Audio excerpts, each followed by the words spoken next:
yung cover up dito po sa flood control at napakarami pang iba. Kaya ang message ko kay Senator Lacson, simple lang.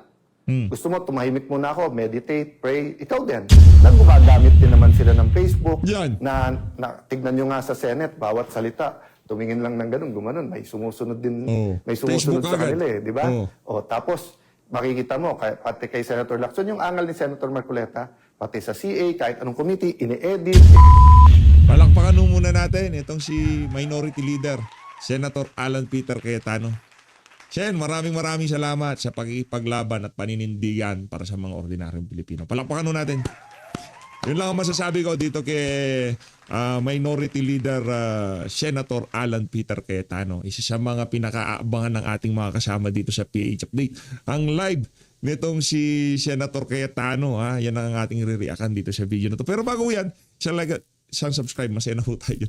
At sa mga gusto sumali sa ating community, yung join button nandiyan lang ho sa baba. Ito lang, hindi, baka nakalimutan lang nitong si Judas Joel. Daming galit sa'yo, Brad. Ano ba ginawa mo? Pambihira ka, pati mga musikero sa JIL nag-aalisan dahil sa'yo. Langya ka. Ito, pakinggan nyo mga kababayan. Meron pa nalalaman na pasimasimangot pa. Pakinggan nyo ito mga kababayan. Ito ang kanya naging talumpati nung nakaladkad ang kanyang pangalan diyan sa issue ng mga maanumalyang flood control project. I-remind ko lang baka nakakalimutan niya yung mga pinagsasabi niya dito sa video na to. Gay. I will never, ever, Mr. President. I will never na, ever pa, ever. Anak ng toka, bandang huli, makikisapakat din pala sa mga magnanakaw. Kapal ng mukha mo, Brad. Okay ka lang.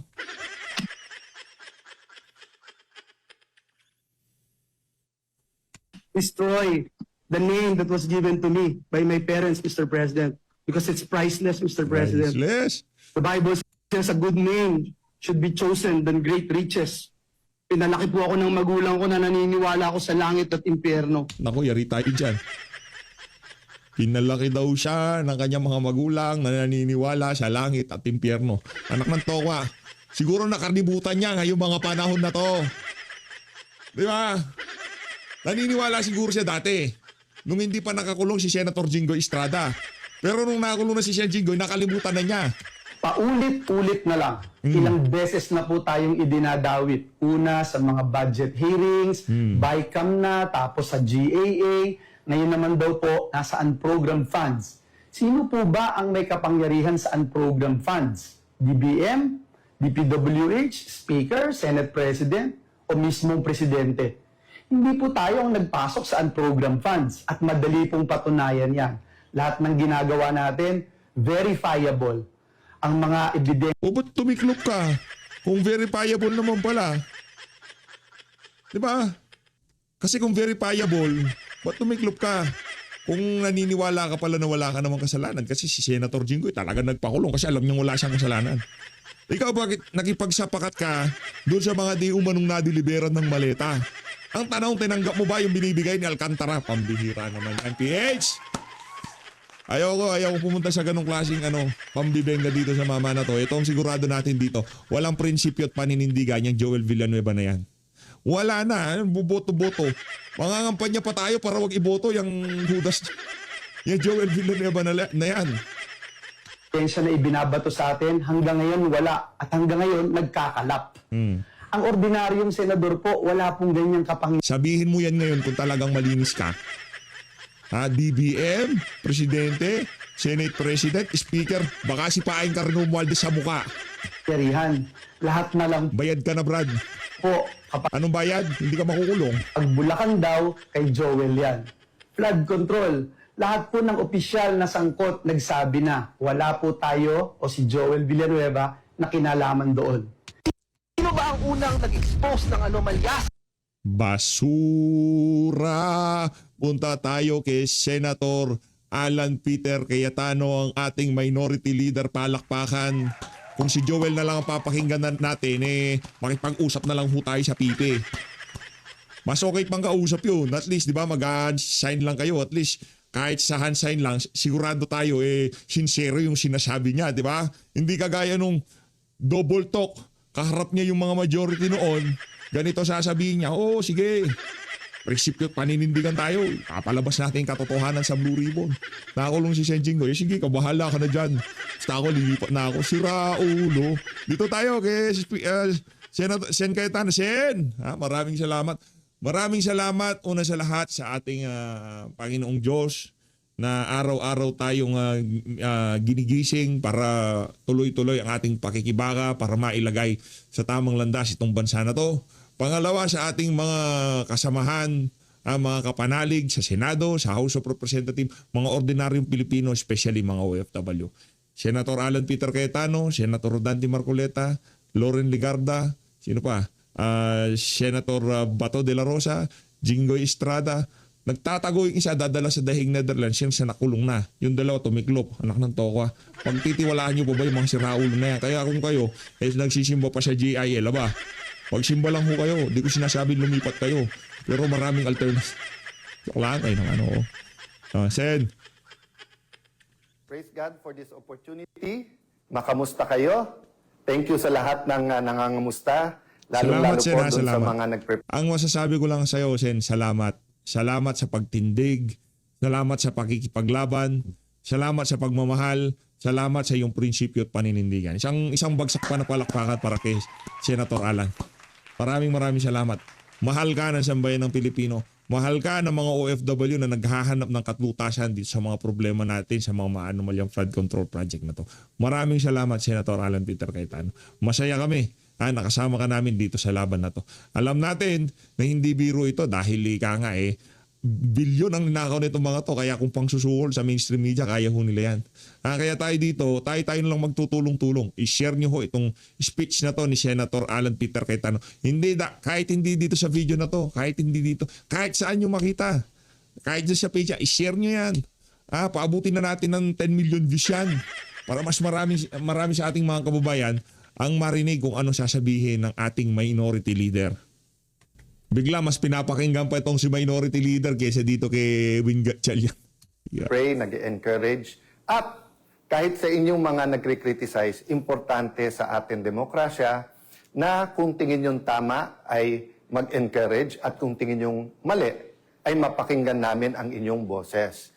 Kaya nga starting today, pipilitin namin na hindi lang po ako nagsasalita, kung hindi nakikinig ng mabuti kami sa inyo. Yeah. So sa comments po, kung may mga questions kayo, unlike before po na ako mismong may hawak ng phone at kapag ka nagla-live, binabasa ko po. But ngayon po, ililista po namin and then in our next broadcast. We're also inviting groups, not only those who are supportive, those po na hindi naniniwala sa ating mga paninindigan, student groups, teachers groups, mga healthcare, we're willing to sit down with you in private or with Facebook at pag-usapan po natin ang mga issue sa ating lipunan. Why do we start out by praising? Kailan ba yan, Sen? Sasali ako sa usapan. Makikichismis lang ako dyan. Kailan niya, Sen, pupunta ako? Pupunta si PH Update. Parang talagang pupunta no? Pupunta ako dyan. No joke. Magkikita-kita tayo dyan. And thanking God because we are here for one reason. Because we are God's creation and because God has a purpose sa ating buhay. So let me start out with that, no? Sa aking pagbabati sa lahat sa inyo, sa Luzon, Visayas, Mindanao, sa lahat ng ating kababayan, lalong-lalo na po sa ating mga OFWs na grabe po ang sakripisyo, lalo po sa mga panahon ngayon ng krisis. Sa aming pagbati sa inyo, obligasyon po namin na magtrabaho. So the last few weeks, napakinggan nyo yung word na work or parating sinasabing trabaho, di ba? Tapos yung iba, kasi actually kung pumunta ako sa Senate yesterday at tinanong ako, Sir, are you going to work? Or Sir, magtatrabaho ba kayo? Ang isasagot ko sa kanila kasi, mali ang tanong nyo eh. Bakit po? Never naman tayo tumigil sa pagtatrabaho. Correct. From May 11, when we were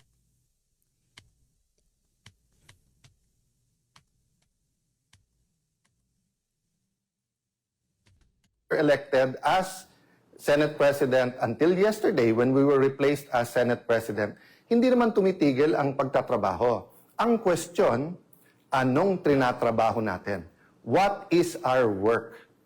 Siguro, if I may use a term, nation building. Yung. Yan kasi maintindihan ng lahat. Nation, Nation building. Pero building. babalikan ko muna yon. Pag naririnig ko yung nation building, meron ako naaalala di ba? Yung nation building, naaalala natin dyan, si Tatay Digong talaga yan Di ba? Ano ho niya yan? 40 niya ho yung nation building na yan. Ano nangyari? Teka lang ho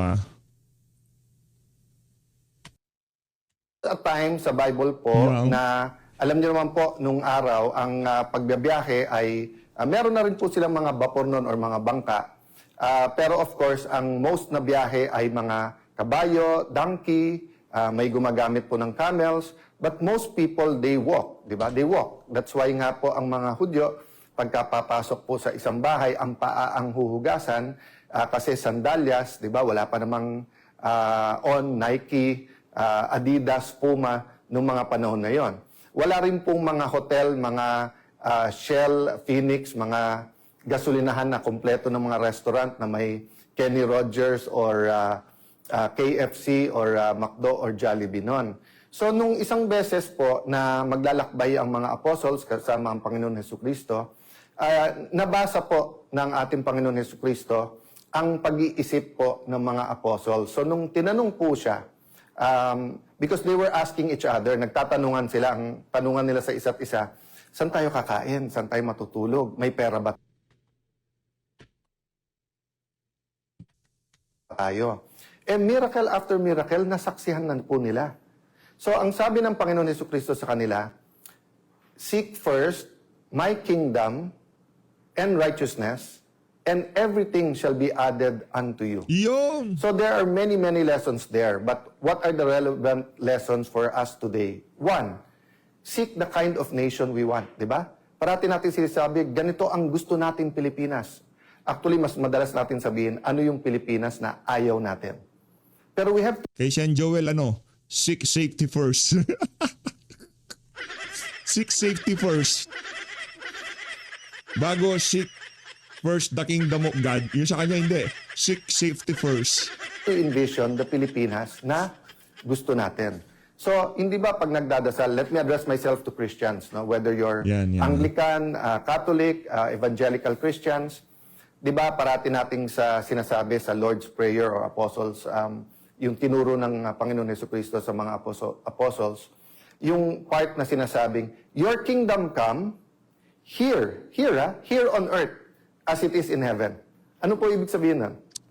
Bakit po tayo nagdadasal na yung kingdom mo sa heaven dumating dito sa earth? Kasi po perfect ang kingdom sa heaven. Walang gutom, walang injustice, wala pong nag-aaway-away, wala pong corruption, wala pong baha, kaya wala rin flood control scandal, walang may sakit, di ba? So, but it's also about a culture. So, when the British colonized Singapore, they brought the British culture. When the Americans colonized the Philippines, they brought the American culture. Kaya tayo halo-halo po yung culture because ancient times, marami ng Chinese traders, and then dumating ang Kastila, then for a short while, dumating ang mga Hapon, but that was Meron tayong identity crisis. Di natin alam kung anong culture tayo Amerikano, Chinese, Japanese, di ba? Filipino culture.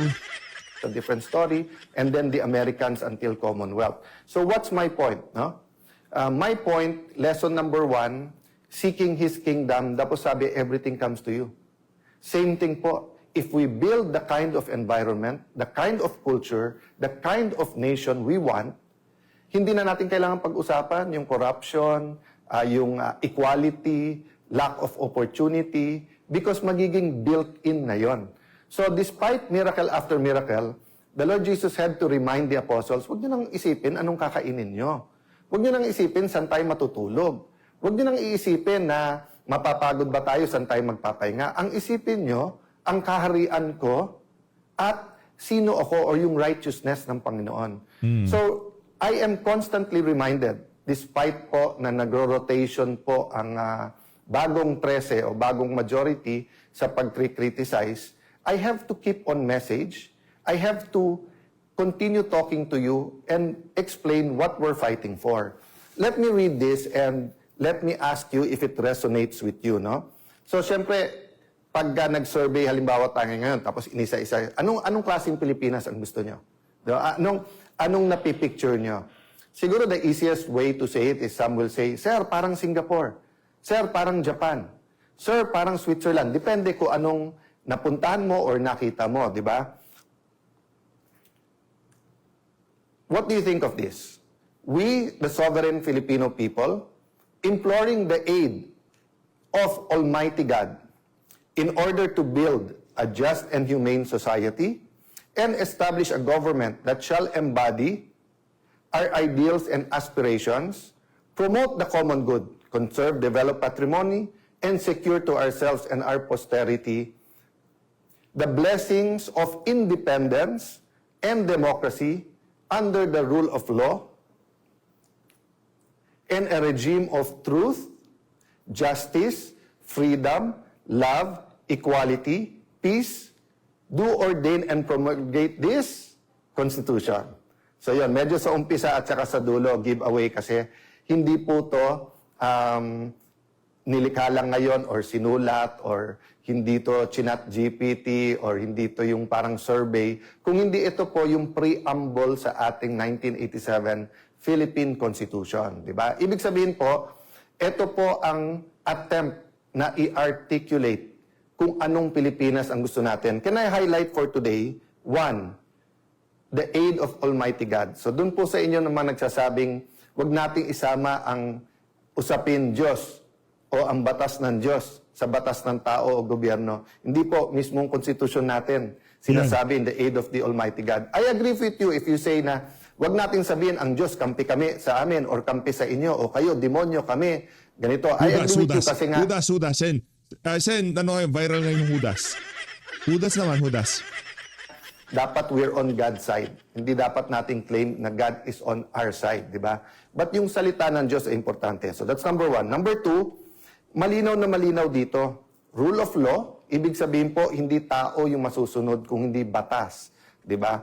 At nakalagay din po dito, yung sinasabing regime of truth, justice. No? So ibig sabihin po, kailangan maghari ang katotohanan. So let me go to a new word, cover. Cover. What does it mean to be covered or to have cover? Diba? So sa libro, yung cover, yun yung ibabaw.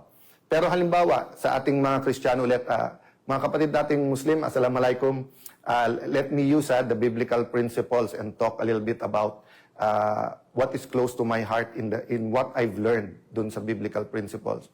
So halimbawa, sa mga Kristiyano, hindi po ang ating sariling gawa or hindi tayo worthy na ma-reconcile sa Panginoon.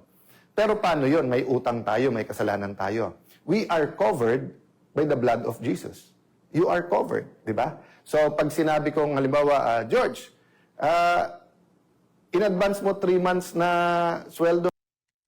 Sir, sabi mo last time, pag nag-overtime ako ng etong habang SP, Yes, George Garcia.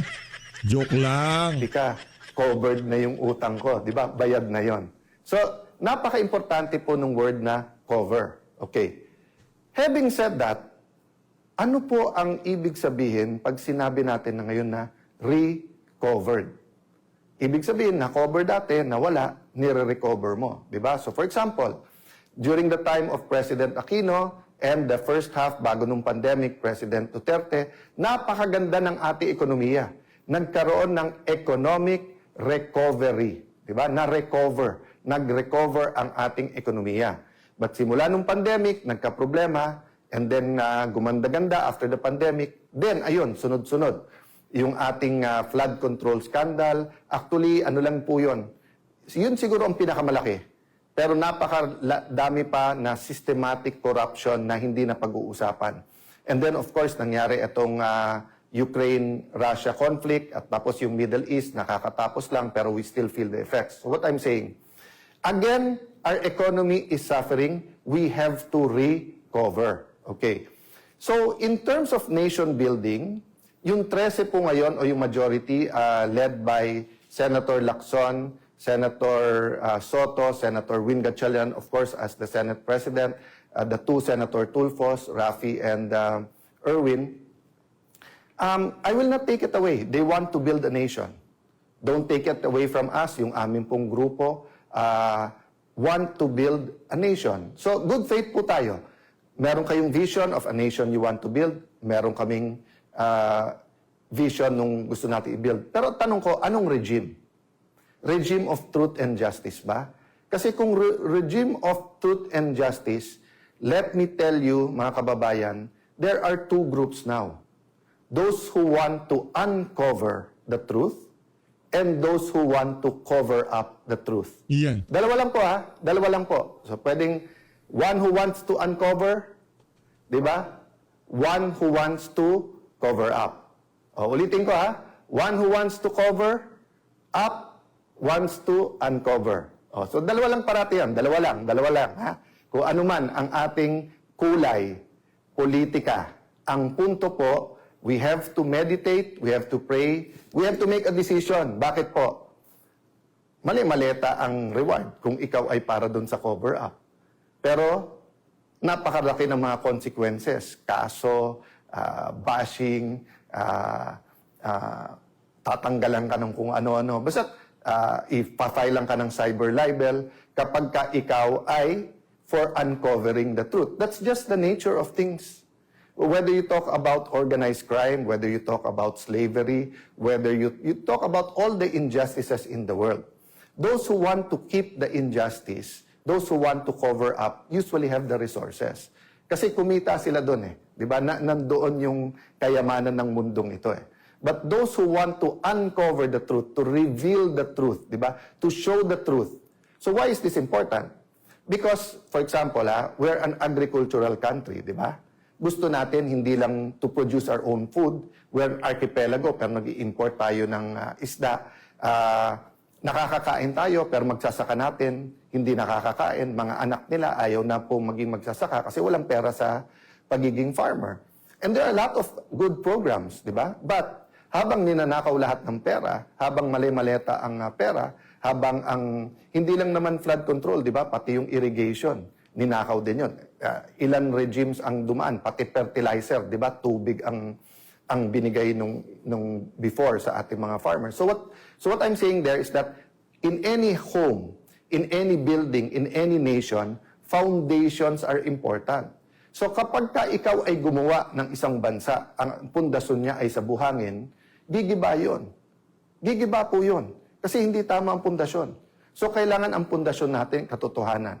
So respond lang ako ng konti, sabi ni Senator Lacson. Sayang ang pera.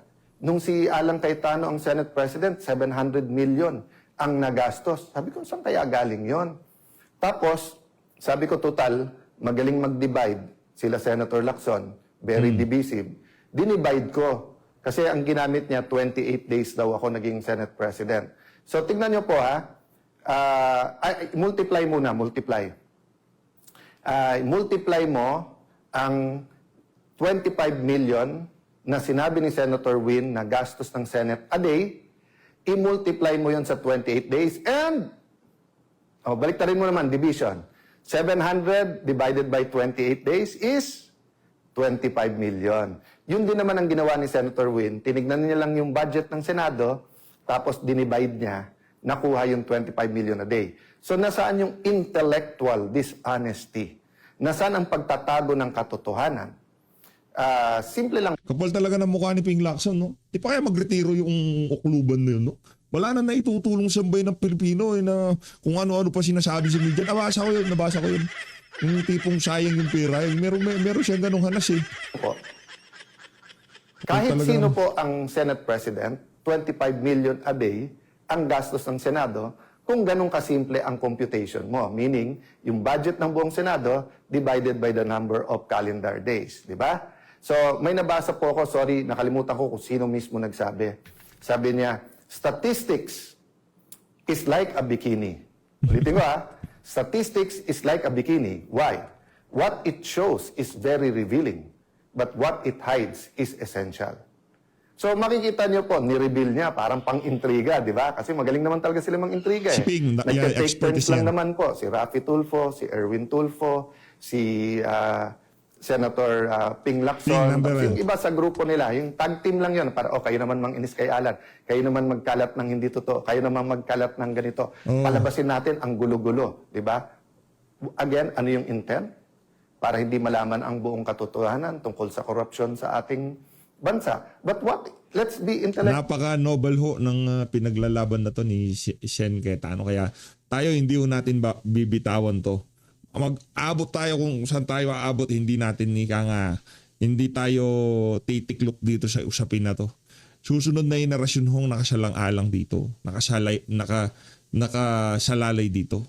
Ngayon, pag pati tayo mga nasa social media, teritoryo na nga nila mainstream media dahil namamalitahan sila. Tayong mga nasa social media, bibitawan pa natin itong usapin na to at hindi tayo makapagpakita ng suporta dito kay SP Cayetano. Minority Leader Cayetano sa pagbabahagi ng kanyang video, pag-intindi, pag-share sa inyong mga wall. Punta ko kayo sa original video, hindi na makailangan na ito yung share nyo. Kung gusto nyo i-share yung video ni Senator Cayetano, yun yung i-share nyo, wala tayong problema dyan. Ang ating goal dito, mas marami pong Pilipino makapanood sa kanyang mga video. Actually honest. Whoever was SP nun, ganun din ang gastos. Question. Pero bakit sila one day may napasa? I challenge all the congressmen and senators. 1998 pa lang, congressman na po ako. Naging konsyal po ako for a short while po, vice mayor. Naging member po ako ng House of Representatives. 4 na term po, 4 na term. Pangatlong term ko na po to bilang senador. I was privileged, no? God honored me by allowing me to be speaker and then for Senate President kahit maikse. I challenge lahat ng congressman, senador. Prove me wrong. Sa huling 3 araw, yung Monday to Wednesday, kapag kayo po ay session, dyan po ang ratsadahan. Kasi lahat ng pang-second reading, i-second reading na natin. Lahat ng pang-third reading, i-third reading na natin. Lahat ng, halimbawa, 7 ang nakapila sa Senate or 20 nakapila sa House sa interpellation, kakausapin na ng majority leader yon or mag-uusap majority-minority leader. Pare, isa na lang magtanong, pasa na natin to. Yun po talaga ang ano doon. But what did the group of Senator Win and Senator Lacson do? Since May 11 po, hanggang yesterday, hindi po sila naglagay ng mga miyembro ng committee nila as minority. Sila po ang ayaw magtrabaho. Hindi po sila naglagay ng mga miyembro para hindi mag-function yung mga committee. Question. Paano po yung mga ready na for BICAM na ipapasa?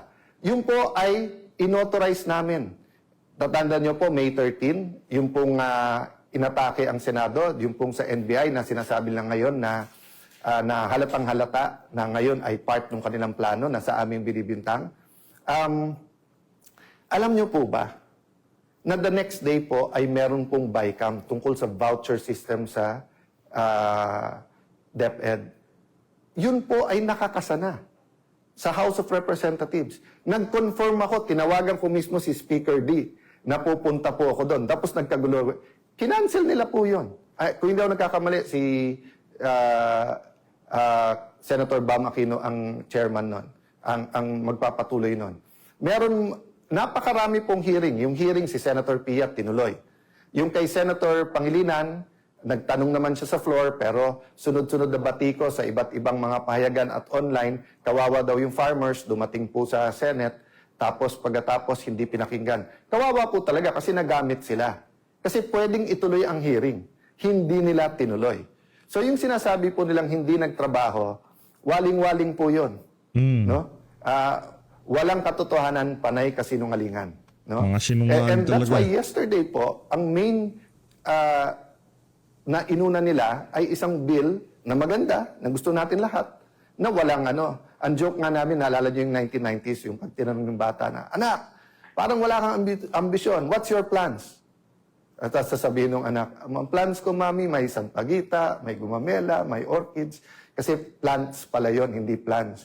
So doon tinanong yung majority, what's your plans for the special session? Waling-waling pala. Diba? Waling-waling. So, huwag na tayo maglokohan. Huwag na. Yung kahapon, kasi may 13 na kayo, at gusto nyong palitan ang Senate President kasi gusto nyo, tuloy-tuloy na yung impeachment at ang gusto nyo, grupo nyo ang magdikta ng tempo through the presiding officer. That's been very clear to us from the start, di ba? Nung February pa, nung ipepwesto natin si Senator Loren Legarda bilang Senate President, yun ang sinabi, hindi sila papayag dahil impeachment ang importante. Pero number 2 lang pala yung impeachment. Ang number 1, yung cover-up dito po sa flood control at napakarami pang iba. Kaya ang message ko kay Senator Lacson, simple lang. Gusto mo, tumahimik muna ako, meditate, pray, ikaw din. Pero, Senator Lacson, Tingnan mo bunganga mo, Ping Lacson, masyado na mabantot eh. Kung ano-ano na lumalabas dyan eh. napakahaba ng iyong karir. Nakilala ka bilang nag-expose, nakilala ka na sinusundan mo yung ebidensya. Of course, there have been many issues also regarding you, your family, pero yung businesses nyo. Pero sinantabi ng Pilipino yon kasi magaling ka mag-imbestiga eh. Pero ngayon, bakit? Yung ano ba yan? Yung semento? Yung binulgar ni Pael doon? Nako po, yari tayo dyan. Na-comment mo na lang sa mga witnesses, pero ayaw mong humarap sila sa committee. So ako hindi ko sinasabi na lahat ng witnesses na to, former Marines, mga bodyguards, mga former military, active military yung iba ha, na naging security. Hindi lang ni former congressman and head of the Appropriations Committee ng House na si Saldico. Marami pa po dyan kasi alam naman po natin na parating may security naman po ang ating mga congressman, senador at mga sekretary. Di ba? Alam naman po natin yon. Alam natin hindi sila pipit bingi. So anong mawawala na may hearing na fair at pakinggan? Pero in the meantime, inuubos kami. Di ba? Kaya ang susunod daw si Senator Marcoleta. Di ba? So I will, and then si Senator Bongo. So I wanna honor Senator Bongo, Senator Bato, Senator Marcoleta, Senator Jinggoy. Bakit? Nung before May 11 po, nung nag-usap-usap kami, in fact, nagkita kami May 10 eh. At bago ko mapagharap-harap po ang 12, wala po si Senator Bato noon, nagsabi na po kaming lahat na dadaan tayo sa pagsubok na to at may magsabi na lang pag hindi na kaya. Pero napakarami nagsabi noon, kulong na kung kulong. Harap Yung sinasabi ko eh, di ba? Di ba na-nostra ko na yan? Di ba? Malamang sa malamang nagbulahan pa. Binola nila si Senjin ko eh. Itong si Kilay at itong si Joel Judas Cariots. Di ba? Yung sinasabi ko eh. harapin na natin kung ano to, etc. O walang hiwalayan tayo, grupo tayo. So I'd like to honor those who are in the front line. I'd like to honor those who held out, di ba? But ang problema kasi, nagbago yung laban eh. From just having a platform sa Senate para para fair yung ating impeachment, para makapag-focus tayo sa economic crisis, at para lumabas ang katotohanan, nakita na namin kung gaano kalaki ang skandalo at yung corruption na to eh. Ongoing to ha. Yung sasabihin nila na wala nang nakawan ngayon, tell that to the Marines. Nagbabago lang. So, I don't want to take up much of your time today, and I don't want to answer each of the issues in a way that will effectively conflict or confuse us, di ba? So, kung sinagot ng Panginoon Jesucristo yung mga apostles isa-isa, o ikaw, anong pagkain ang inisip mo? O ikaw, saan matutulog?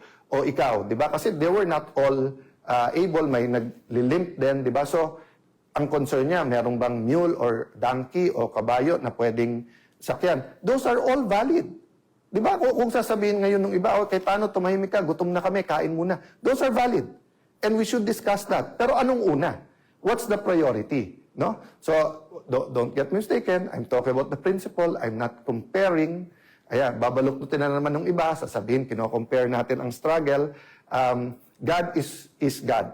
And we have to pray that we're on God's side. But there are principles He teaches us. So, di ba ano sabi ko sa inyo kanina? Nation building. At saan natin umpisahan yung nation building? Sa pundasyon. Rule of law. Di ba? Regime of justice and truth. Kung walang justice and truth, yung binibuild po natin, para natin nilagyan ng anay.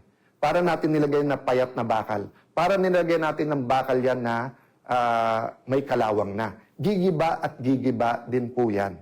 So, ang tinitignan pa lang po natin, 24-25 budget. Yung 26 budget, may nagsasabi ba na napaka-inosente yan? Wala rin mga sinaksak dyan?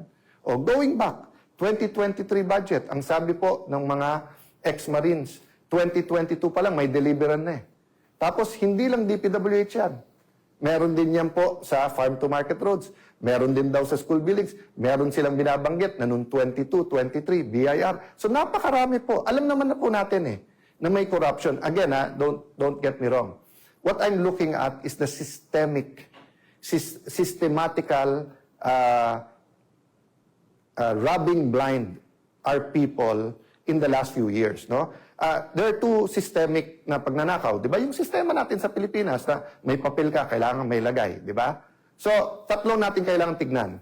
Yung una, yung day-to-day corruption na parang walang mastermind yon. Yung wala kang plaka, hinuli ka, penging 1,000.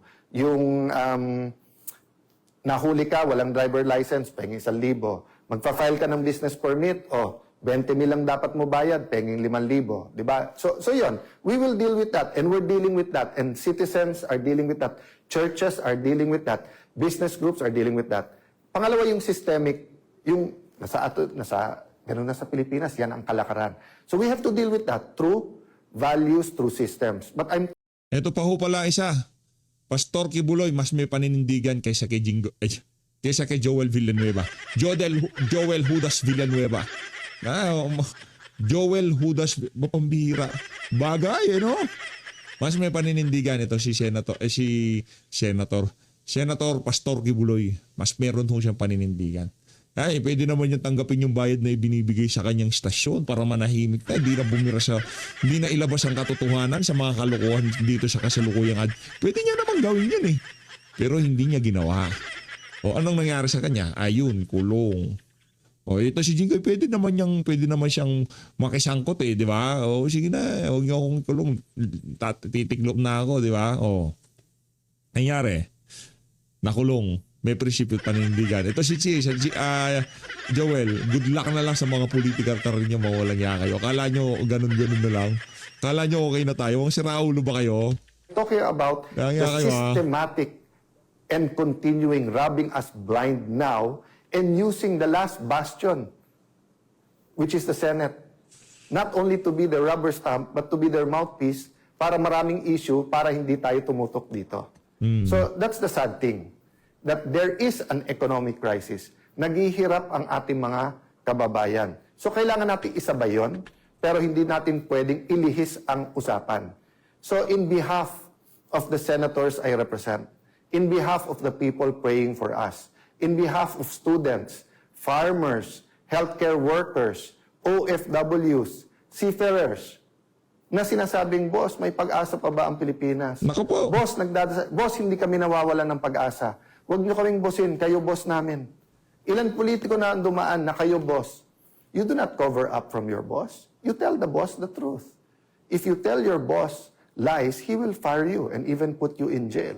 Diba? Pero ngayon po, hindi. So may dalawang boss. Boss ng cover up at saka yung boss ng gustong mag-uncover. Please meditate on that. Handa po tayo. So dati, ang capacity po natin bilang Senate President at mga kasama ko bilang mga chairman ng mga committees, gagamitin natin as a platform yon for the truth. Hindi para usigin or i-persecute ang kahit sino. Iba ang prosecute, iba yung persecute. Hindi po. We were going to use that platform. O nakita natin in less than 40 days kung paano inuga ang mga pundasyon ng Senado at inuga ang pundasyon ng ating mga institusyon at paano pinunit ang konstitusyon para lang matuloy yung cover-up. Now, we will have other platforms, other venues. And one of this venue is Facebook. So ito lang ang tanong ko sa mga pamilya ko sa Facebook. Bakit si Senator Lacson at yung Senator Raffy Tulfo, Senator Erwin Tulfo, gumagamit din naman sila ng Facebook Yan. na tignan nyo nga sa Senate, bawat salita, tumingin lang ng ganun, gumanon, may sumusunod din, may sumusunod Facebook sa agad. kanila di ba?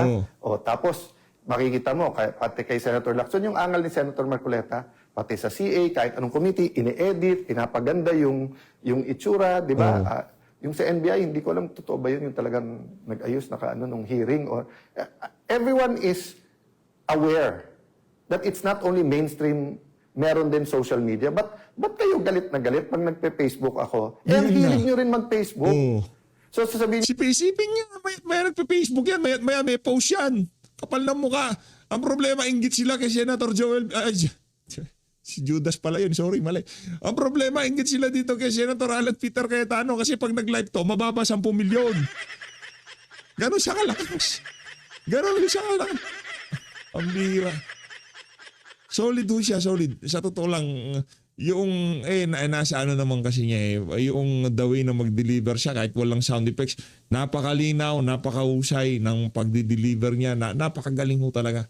Totoo lang. Tsaka kaya yung ano niya, pagsasalita niya, dire-diretso, yung talagang malinaw, klaro, kasi walang pinagtatakpan. Ilinalabas lang ho niya yung katotohanan. Ito si Ping Lacson, kailangan niya pang kailangan niya pang edita ng video mag-edit ng larawan, mag-edit ng kung ano-anong kabalbalan para lamang medyo sensational yung kanyang mga post sa Facebook. Mag-live ka, tingnan natin kung ano mangyayari sa live mo. Kung talagang maangas ka, mag-live ka, tingnan natin. Hindi, kasi mas maraming nanonood kay Alan Cayetano kasi nagsasabi ako ng totoo. Correct. Hindi naman parating mas maraming nanonood sa akin. Bakit last year ba? Mas maraming nanonood sa iyo. Rafi at Erwin Tulfo. Problema, nabuko kayo na may tinatago kayo. Di ba? O kung hindi lang sa sarili, para pati din sa Malacanang. So, walang perpekto sa atin. But it's time for real change. So, yun ang hinihingi ko mga kababayan. Huwag po tayong susuko. Huwag po tayong manghihina. Tao din naman po ako. So, I spent a day yesterday. Sabi ng asawa ko, pwede kang kumain ng sisig ngayong gabi. Kasi nga, mataas kolesterol ko eh. Pero sabi niya, para naman matuwa ka ng konti. Tapos sinama niya yung barkada namin na medyo magaling sa akin ng konti yon, pero ka-level ko na mag-chess. So, at least hindi ako talo parate. Tapos, I spent a day reflecting. Tinext ko mga kasamahan ko, as a group, individually, na kailangan ito ang sitwasyon, ituloy ang laban. I thank them. Humingi din ako ng kapatawaran sa pagkukulang ko. Sabi ko, pasensya na kayo, hindi rin ako perfecto, tao din. May pagkukulang din ako sa inyo. So sa ating mga kababayan, kung may pagkukulang din ako sa inyo, hindi lang bilang Senate President, hindi lang bilang ordinary senator, even in how I articulate these issues, pagpasensyahan nyo. Mahusay, But like mahusay. you, let's all do our best. Let's not lose hope. And let's keep praying. No? I still believe there will be people who will be switching sides. Sabihin, hindi sir, pakonti ng pakonti tayo. Sir, iba talaga yung may pera, may kapangyarihan. Hindi po. The moment you lose hope, that's the moment. Kasi may spiritual warfare dito. No? Meron. Sabi sa Bible, meron pong principalities, authorities, spirits. Isang spirit doon yung lying tongue. Yung bumubulong, talo na kayo, wala na kayong magagawa. Total, sila kumita ka na rin. Di ba? Huwag po tayong makikinig doon. Total sila safe na. Safe, dapat safe ka na din. Ganon ba yun? Pambihira. Ganon ba yun? Senator Alan Peter Cayetano, total si Jinggoy nakakulong na. Ikaw safe ka na dapat. Ganon ba yun? Doon po tayo sa tama. Let us build this nation we love. And let us serve the God we love. God bless you po. God bless SP Cayetano. Maraming salamat. Talagang nakakabuhay ng dugo. Yang mga mensahe na yan. Itong si Minority Leader Senator Alan Peter Cayetano. So always, wala na ako kung may dadagdag pa doon. Nandun na yun. Kompleto na yun. Kumbaga sa pagkain, siksik-liglig na yun. Lahat na sustansya nandun na. Ano pang i-add natin yan? Sigurado dito, Judas Joel Villanueva. Ayun natin Pilipinas. Maraming salamat mga kababayan.